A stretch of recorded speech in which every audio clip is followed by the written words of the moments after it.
दोस्तों, आपका स्वागत है हमारे चैनल जी के मास्टर में। और आज हम लोग बात करेंगे बीपीएससी द्वितीय चरण शिक्षक बहाली का वैकेंसी आ चुका है। नोटिफिकेशन जारी कर दिया गया है। इसके पहले एक वीडियो डाल दिया गया है, आप लोग देख सकते हैं विस्तृत नोटिफिकेशन। और इसमें हम लोग सिर्फ बात करेंगे कि सिलेबस क्या है। सबसे महत्वपूर्ण यहाँ जो सिलेबस है वह कक्षा 6 से 8 के लिए है, क्योंकि यह एग्ज़ाम पहली बार बिहार में हो रहा है। और इसका सिलेबस क्या है विस्तृत पूर्वक देखेंगे।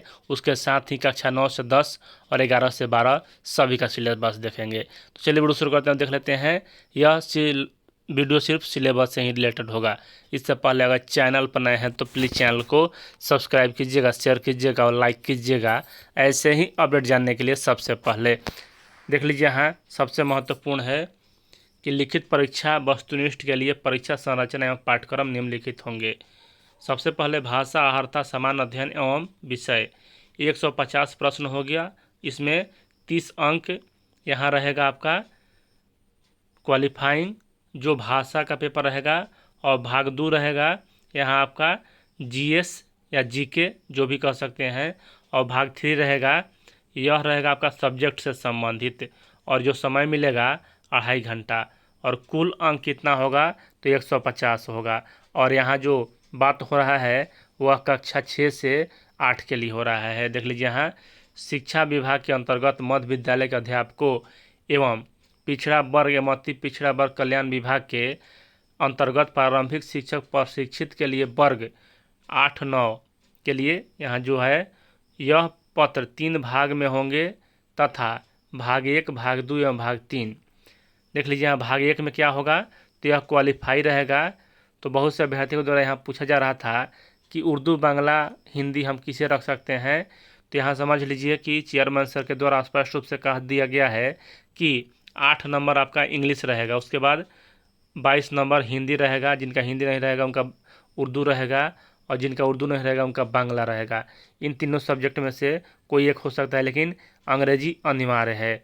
उसके बाद यहाँ 2 नंबर में भाग 1 भाषा अहर्ता के लिए अंग्रेजी एवं हिंदी, उर्दू, बांग्ला भाषा का व्यवहारिक ज्ञान। इस भाग में अहर्तांक कम से कम 30% अनिवार्य है, यानी कि आपको 30 नंबर में 9 नंबर लाना होगा क्वालिफाई करने के लिए।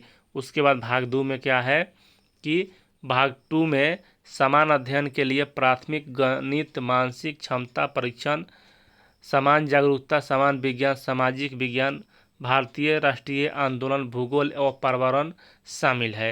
यानी कि जो आप जनरल नॉलेज पढ़ते हैं वहीं इसमें रहेगा। और भाग तीन मध्य विद्यालय के अध्यापकों के लिए एक विषय पत्र है। उम्मीदवारों द्वारा इन पत्रों में किसी एक पत्र का चुनाव किया जाना है।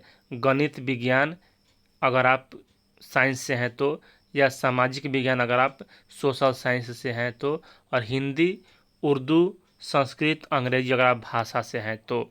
उसके बाद यहाँ उसी प्रकार है कि भाग 3 पिछड़ा वर्ग एवं अति पिछड़ा वर्ग कल्याण विभाग के अंतर्गत प्रारंभिक शिक्षक प्रशिक्षित के लिए एक पत्र विषय पत्र है। उम्मीदवारों द्वारा इन पत्रों में किसी एक पत्र का चुनाव किया जाना है। और इसमें जो पत्र हैं वह सामाजिक विज्ञान और गणित और भाषा, यह 3 पेपर इसमें भी है।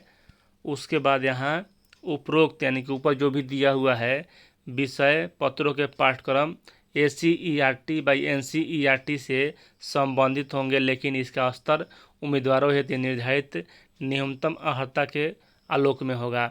यानी कि 40% मार्क्स आपको लाना होगा, तब आपको अर्हतांक माना जाएगा, आपको मेरिट में लाया जाएगा। समान अध्ययन पत्र के पाठ्यक्रम ACERT से संबंधित होंगे, लेकिन इसका स्तर उम्मीदवारों हेतु निर्धारित न्यूनतम अर्हता के आलोक में होगा। यानी कि स्तर जो है वह स्टैंडर्ड रहेगा। उसके बाद देख लीजिए, यहाँ कक्षा 9 यह हो गया किसका तो 9 और 10 के लिए। और इसमें क्या है उसी प्रकार का यहाँ भी है।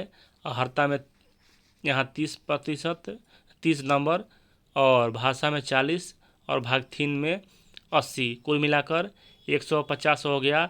और मेरिट बनेगा 120 नंबर पर, ध्यान दीजिएगा।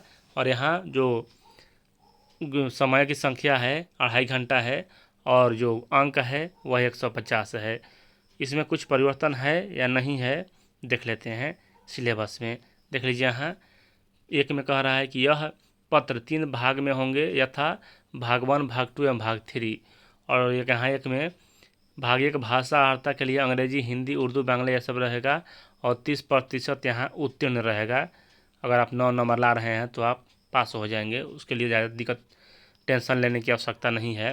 भाग 2 एक समान अध्ययन का तंत्र है जिसमें माध्यमिक विद्यालय के पाठ्यक्रम से संबंधित होंगे, लेकिन इसका स्तर उम्मीदवार हेतु निर्धारित न्यूनतम अर्हता के आलोक में होगा। जागरूकता समान गणित, समान ज्ञान, जागरूकता समान विज्ञान ये सब रहेगा।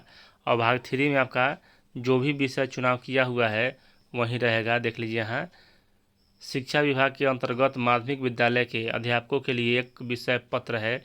उम्मीदवारों द्वारा इस पत्रों में से किसी भी एक पत्र का चुनाव किया जाना है। हिंदी, बांग्ला, उर्दू, संस्कृत, अरबी, फारसी जिसका भी मतलब कि यहाँ हुआ है उस वहीं अभ्यर्थी यहाँ चुन सकते हैं। 3 में भाग 3 में शिक्षा विभाग के अंतर्गत विशेष विद्यालय अध्यापक 9 के लिए उम्मीदवारों का हिंदी, उर्दू किसी भी एक प्रकार का चुनाव करना है। उसके बाद यहाँ ललित कला, मैथिली, नृत्य आप मतलब कि जो भी STET से दिए हैं, पास किए हैं, वहीं आप यहाँ ले सकते हैं। 3 में क्या है तो वहीं पिछड़ा वर्ग, अति पिछड़ा वर्ग के लिए कहा गया है कि भाग 3 पिछड़ा वर्ग एवं अति पिछड़ा वर्ग कल्याण विभाग के अंतर्गत माध्यमिक शिक्षक स्नातक प्रशिक्षित के लिए एक विषय पत्र है। उम्मीदवारों द्वारा इन पत्रों में से किसी एक पत्र का चुनाव किया जाना है। हिंदी, संस्कृत, अंग्रेजी, विज्ञान, गणित, शारीरिक शिक्षा, संगीत कला, कंप्यूटर, संगीत कला विषय के लिए संगीत कला, ललित कला, चित्रकला यह सब होना चाहिए। और यह जो है NCERT के आधारित होगा। और 3 नंबर में जो है वह है 11 से 12 यानी कि उच्च माध्यमिक में आपको उसी प्रकार का सिलेबस है, ज़्यादा चेंज नहीं किया गया है। 150 अंक ही है। पहला पेपर आपका क्वालिफाई है, दूसरे में 40 अंक रहेंगे जनरल नॉलेज से, और तीसरे पेपर में रहेगा 80 नंबर। और तीनों पेपर एक ही साथ रहेगा और जो समय है वह 2.5 घंटा मिलेगा और कुल अंक जो है वह 150 होगा। और इसमें क्या कुछ अलग है तो इसमें जो भी STET दिए होंगे जिस विषय से, उसी विषय का यहाँ चयन करना है। देख लीजिए यहाँ सभी विषय का नाम दिया हुआ है, लगभग 29-30 विषय होंगे। और पिछड़ा वर्ग के लिए भी इसी प्रकार का इसमें जिक्र किया गया है। अब देखिए यहाँ क्या लिखा हुआ है, ऋणात्मक अंकन है या नहीं है। तो भाषा अर्हता 1 क्वालिफाई होगा। सभी विद्यालय अध्यापकों के लिए ली जाने वाली लिखित परीक्षा वस्तुनिष्ठ एवं बहुविकल्पीय ऑब्जेक्टिव आधारित होगी। प्रत्येक गलत उत्तर के लिए ऋणात्मक अंकन नहीं होगा। उक्त लिखित परीक्षा हेतु पूर्व मूल्यांकन का प्रावधान नहीं है। और यहाँ सबसे महत्वपूर्ण कि नेगेटिव मार्किंग इसमें नहीं है। और विकल्प की बात कर लें तो विकल्प 4 रह सकते हैं या 5 भी रह सकते हैं, उससे कोई ज़्यादा असर पड़ने वाला नहीं है। सबसे महत्वपूर्ण यहाँ कि नेगेटिव मार्किंग नहीं है। तो चलिए यहाँ यही अपडेट है। ऐसे ही अन्य अपडेट जानने के लिए GK मराठी चैनल को सब्सक्राइब कीजिएगा। जल्द ही इसके बाद यहाँ योग्यता पर आधारित वीडियो आएगा। वीडियो देखने के लिए धन्यवाद।